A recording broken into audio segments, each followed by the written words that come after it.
Mengapa FA-50 Malaysia berpotensi tidak bisa membawa rudal jarak jauh, sementara Indonesia justru bergerak mengamankan kebebasan operasional tempurnya? Apakah ini hanya soal perbedaan pilihan pesawat, atau ini soal kemampuan membaca geopolitik global yang semakin tidak stabil? Kita tidak sedang membahas siapa yang lebih hebat, kita sedang membahas siapa yang lebih siap. Malaysia membeli FA-50 dari Korea Selatan sebagai jet tempur ringan generasi modern. Secara desain, pesawat ini memang fleksibel, ekonomis, dan cocok untuk tugas patroli maupun serangan ringan. Namun, ketika masuk ke ranah peperangan udara modern, satu pertanyaan menjadi krusial. Apakah jet tersebut memiliki kemampuan beyond visual range yang benar-benar bebas digunakan dalam situasi krisis?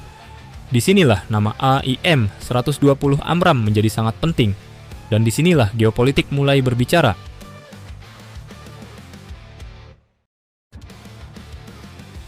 Perang udara modern tidak lagi soal dogfight. Perang udara abad ke-21 bukan lagi duel jarak dekat seperti era Perang Vietnam atau Timur Tengah tahun 70-an. Hari ini, pertempuran udara ditentukan oleh sensor, radar AESA, data link, dan rudal jarak jauh. Siapa yang lebih dulu mendeteksi lawan dari jarak puluhan bahkan ratusan kilometer, dialah yang memegang kendali. Dalam konteks itu, rudal BVR bukan pelengkap. Ia adalah inti dari superioritas udara. AIM-120 adalah salah satu standar NATO untuk misi tersebut. Dengan sistem fire and forget, pilot tidak perlu terus mengunci target sampai rudal mengenai sasaran. Pesawat bisa langsung bermanuver menghindar atau mengunci target lain. Tanpa rudal BVR yang matang, sebuah jet tempur modern akan sangat terbatas dalam menghadapi lawan yang sudah terintegrasi penuh dengan sistem peperangan jarak jauh. Jika FA-50 Malaysia tidak mendapatkan akses penuh terhadap AIM-120, maka secara realistis daya gempurnya dalam skenario konflik besar akan berkurang signifikan. Dan ini bukan kesalahan teknis pesawat, ini soal lisensi politik.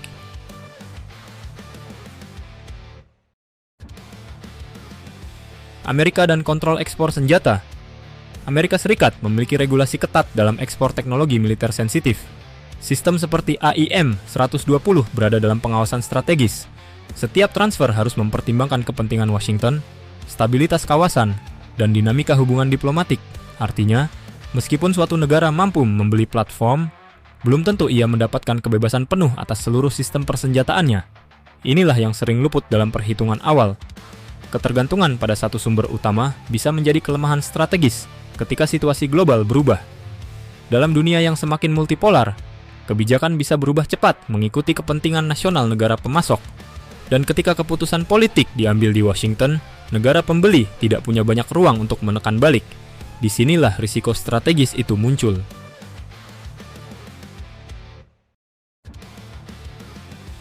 Apakah Malaysia salah membaca situasi?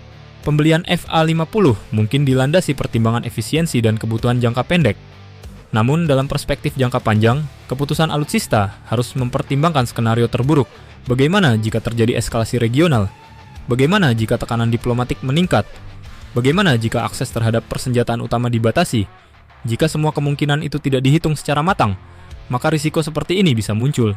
Dan sekarang, wacana mengenai keterbatasan integrasi AIM-120 membuat FA-50 terlihat belum sepenuhnya optimal untuk misi superioritas udara. Ini bukan berarti Malaysia tidak kompeten, namun ini menunjukkan bahwa dalam geopolitik pertahanan, detail kecil bisa berujung dampak besar.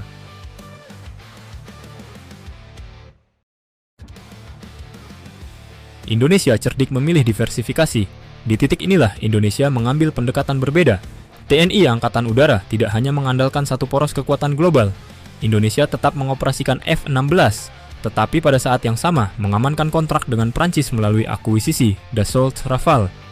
Langkah ini sering diperdebatkan karena biaya yang tidak kecil. Namun, jika dilihat dari sudut pandang geopolitik, keputusan ini menunjukkan pembacaan yang lebih luas. Prancis memiliki tradisi kebijakan luar negeri yang lebih independen dibandingkan Amerika Serikat. Mereka relatif lebih fleksibel dalam ekspor pertahanan dan tidak selalu mengaitkannya dengan tekanan politik global. Rafale juga sudah terintegrasi dengan rudal Meteor yang memiliki performa sangat kompetitif dalam pertempuran jarak jauh. Artinya, Indonesia tidak hanya membeli pesawat. Indonesia membeli ruang manuver geopolitik. Diversifikasi ini membuat Indonesia tidak sepenuhnya terikat pada satu pusat keputusan global. Dan dalam dunia pertahanan, fleksibilitas adalah aset strategis.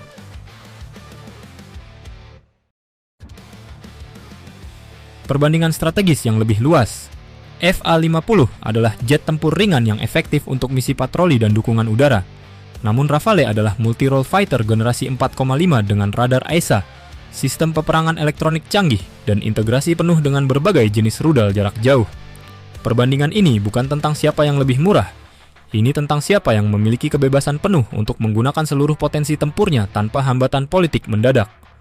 Jika suatu negara harus menunggu izin dalam situasi krisis, maka respons militernya bisa tertunda. Dan dalam peperangan udara, keterlambatan beberapa menit saja bisa menentukan hasil.